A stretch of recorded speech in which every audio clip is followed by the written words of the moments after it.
Assalamu alaikum wa rahmatullahi wa barakatuh. Welcome back to another how-to video, and in this video we discuss ghusl.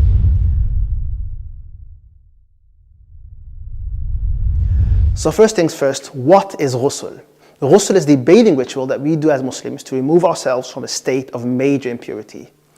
Now what's a major impurity? It is a state that prevents us from a number of acts of worship such as praying, entering the masjid, and performing tawaf. How do you know when you're in a state of major impurity? Well, there are a number of reasons when you can be in such state. Some of the more common ones are when a woman is on her monthly cycle, when you engage in physical relations, or you experience a wet dream. All of these require you to perform ghusl in order to purify yourself. So now on to the main topic. How do we do ghusl? And there are two ways to perform ghusl.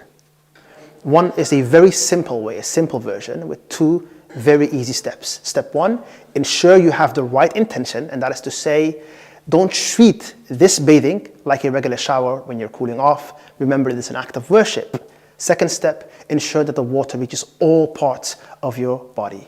You can accomplish this by just going into the shower or having a bath. And you're done, that's it.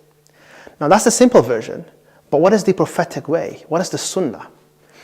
To do ghusl like the Prophet ﷺ did, we have 6 steps. Step 1, you ensure you have the right intention.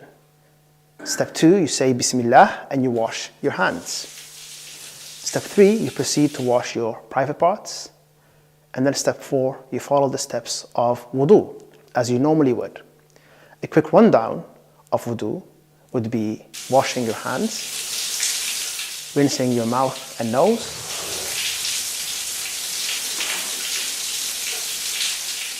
washing your face, washing your hands up to your elbows, wiping your head and ears, and washing your feet.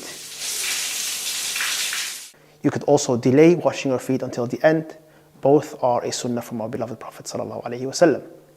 Step 5, you pour water over your head 3 times, rubbing your hair so the water reaches the roots. And then step 6, you wash your entire body, ensuring water reaches all parts. And it's the sunnah to start from the right side first, and then do the left side. And then remember to wash your feet at the end if you didn't include them in the wudu earlier. And alhamdulillah, your ghusl is complete. Remember, there's always more reward in doing the ghusl the way the Prophet ﷺ did. Thank you for watching. Barakallahu feekum. Assalamu alaikum wa rahmatullahi wa barakatuh. If you found this video helpful, please make sure to like, subscribe and share with your friends. For more videos like this, check out our full how-to playlist in the description below. Barakallahu feekum. Assalamu alaikum wa rahmatullahi wa barakatuh.